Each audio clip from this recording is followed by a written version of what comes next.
Bonjour et bienvenue dans la caverne de Radrogor. Aujourd'hui, je vous parle de l'extension Star Wars The Shatterpoint numérotée SWP47 qui s'appelle What Have We Here, qui sort début novembre normalement avec Lando, Lobot et des gardes Wingard.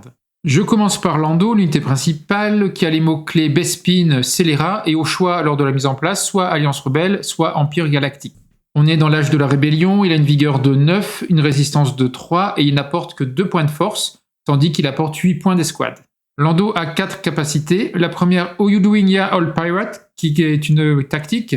Au début de l'activation, vous choisissez une unité Scélérat à portée 4 qui n'est pas blessée. Si c'est une alliée, un personnage peut foncer.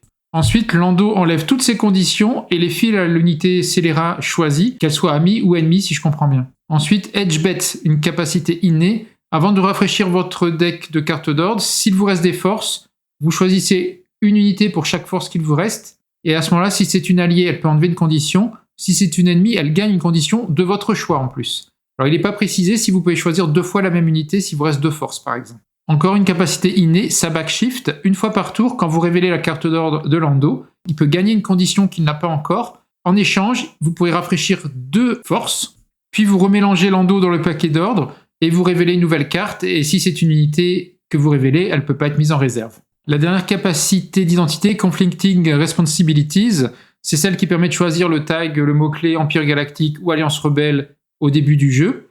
Et de plus, à chaque fois que vous allez tirer une carte d'ordre, vous pouvez choisir une unité Scélérat que vous avez, et elle va gagner un des tags, un des mots-clés de Lando, donc en gros Empire Galactique ou Alliance Rebelle. Bespin a sans doute très peu d'intérêt. Je passe aux 2 postures de Lando, Idiot's Away et Pure Sabak.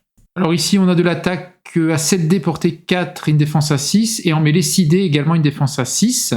Au niveau des maîtrises de défense, alors il n'y a aucun blocage, par contre il transforme un critique en échec, voire 2 critiques en échec, et il peut faire un soin. Évidemment, si l'ennemi ne fait aucun critique, ça ne sert pas à grand chose. Au niveau des maîtrises d'attaque, on voit plus de critiques à distance, 1 à 2 critiques plus une touche, et à mêlée on a 2 touches ou un critique, une touche. Donc meilleur à distance. Au niveau de l'arbre, on a jusqu'à 8 dégâts, on a la possibilité de faire jusqu'à 2 percussions, il y a également une exposition et une entrave, et puis un soin dès la première case. La deuxième posture est plus agressive à distance avec 8 dés à distance, par contre seulement 5 en mêlée, également une moins bonne défense avec 5 dés des 2 côtés. Par contre au niveau des maîtrises de défense, on retrouve du blocage classique, 1 à 2 blocages, puis un repositionnement, voire un soin. Les maîtrises d'attaque, alors là c'est assez compliqué, en mêlée on a une touche, puis un critique de touche, voire 2 critiques, une touche, tandis qu'à distance, on commence qu'avec des touches, donc 2 touches, mais ensuite 4 touches d'un coup. Et si vous faites 5 ou plus de maîtrises, vous avez carrément 4 critiques à distance. Évidemment, il faut faire les 5 maîtrises. L'arbre est plus complexe façon arête de poisson. On peut faire jusqu'à 4 percussions, 8 dégâts. Sinon, en état, on a simplement une entrave ou un désarmement. Et tout à la fin, on peut éventuellement faire un repositionnement. Alors, que dire sur Lando ? Ce n'est évidemment pas le plus puissant des personnages primaires. Il attaque plutôt à distance. Ce qui saute aux yeux, c'est qu'il ne consomme absolument aucune force, et même il peut en rafraîchir 2 si vous lui donnez une condition. En parlant de conditions, il peut enlever ses propres conditions, ses propres états pour les filer à d'autres scélérats, amis ou ennemis a priori. Également, s'il vous reste des forces avant de rafraîchir votre deck, il va pouvoir supprimer ou ajouter des états à d'autres unités. Et ce qui est pas mal, c'est sa capacité d'identité, où à chaque tour, vous allez pouvoir donner à une unité alliée scélérat un tag de Lando, donc typiquement Empire Galactique ou Alliance Rebelle.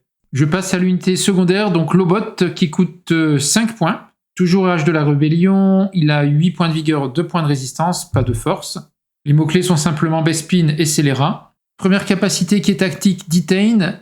Choisissez un allié Scélérat, y compris lui-même. Il peut foncer, le personnage peut foncer.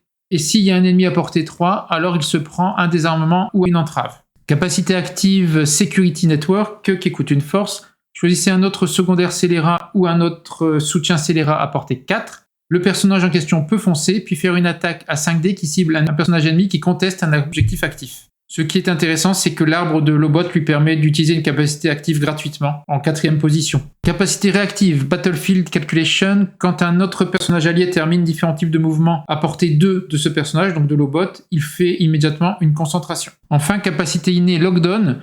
Quand Lobot n'est pas blessé, votre adversaire ne peut pas enlever votre jeton de contrôle, votre pion de contrôle d'un objectif que vous possédez si Lobot le conteste. Donc moi je le comprends de la façon suivante, tant que Lobot est sur un objectif que vous contrôlez, votre adversaire ne peut pas vous piquer l'objectif, à moins de pousser Lobot au dehors de la portée 2. Voici sa posture, Cybernetic Enhancement.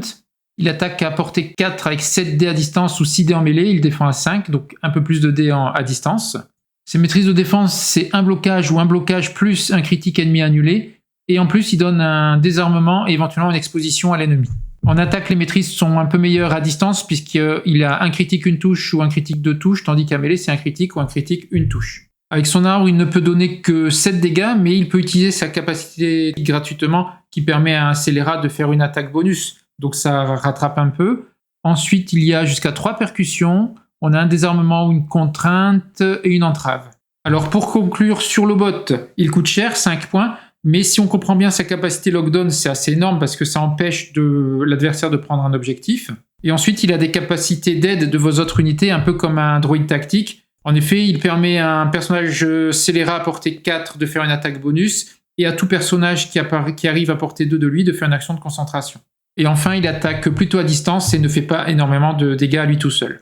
Je passe au soutien, les Wingguards, qui ont les mots-clés Bespin, scélérat et soldat. Ils coûtent 3 points, toujours l'âge de la rébellion, 8 de vigueur et 2 de résistance, pas de force. Ils ont 3 capacités. Capacité active Headlong Assault qui coûte une force. Chaque personnage peut foncer. Si l'un termine à portée 2 d'un ennemi, ils font une concentration et en plus ils ont un pacte 1, donc ils ont un plus de dés en mêlée. Ensuite, une innée, Rapid Response Team. Quand vous devriez dépenser de la force pour les placer en réserve, vous dépensez une force de moins. Donc ça, c'est toujours cool. Et deuxième capacité innée, Security Force. Quand un personnage conteste un ou plusieurs objectifs actifs, il a inébranlable. Leur arbre s'appelle Security Training. Ils ont 6 dés en attaque en mêlée et 5 en défense, donc 8 avec impact et concentration.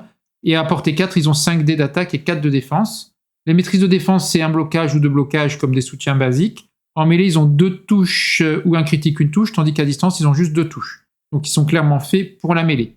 Au niveau de l'arbre, ils n'ont pas plus de 5 dégâts possibles, mais ça commence par une entrave, donc si le deuxième personnage tire à son tour sur la même cible, la deuxième entrave deviendra aussi une touche. Donc finalement, au maximum, ça pourrait faire 11 dégâts. Ensuite, on a 2 percussions ou alors un repositionnement et un soin. Donc pour conclure sur les Wingguards, ils sont sans doute pas extraordinaires, mais ils sont quand même plutôt pas mal en mêlée, avec 8 dés possibles, à condition de dépenser une force à chaque fois. Et ils ont l'avantage de pouvoir d'être mis en réserve en payant une force de moins. Il est temps de conclure sur cette extension SWP47 de Star Wars Shatterpoint. Alors sur le papier, ça fait un petit peu peur. On a l'impression que c'est un peu comme la boîte de Hondo avec les wikis qui sont quand même vraiment pas très bons, mais elle est quand même, je pense, bien meilleure. La première chose qui me paraît la plus importante, c'est que ça ne consomme quasiment pas de force. Lando consomme 0 force. Le bot peut consommer une force, mais en fait, sa capacité peut se faire dans son arbre d'attaque. Donc a priori, on ne va pas le faire directement via la force. On a juste les Wingguards qui consomment une force pour faire leur concentration impact. Et en plus, Lando permet de récupérer 2 forces, mais il se prend quand même une condition en échange. Donc les Wingguards sont pas si mal, en tout cas en mêlée, avec leur concentration impact. Après, derrière, ils vont se faire blesser très rapidement. Et dans cette boîte, c'est quand même Lobot qui est intéressant, mais il coûte 5. Il est intéressant parce qu'il peut faire des capacités un petit peu comme font les droïdes tactiques, c'est-à-dire qu'il donne une attaque bonus ou il donne une concentration à ses alliés. Vous l'aurez compris, je ne pense pas que ce soit la boîte du siècle, mais elle a quand même des capacités intéressantes. Elle ne dépense pas de force. Si vous aimez les scélérats, ça peut être un atout. Je vous remercie de m'avoir écouté. On se retrouve prochainement sur le Discord, sur la chaîne. Pensez à vous abonner, à liker, à commenter comme d'habitude. Merci.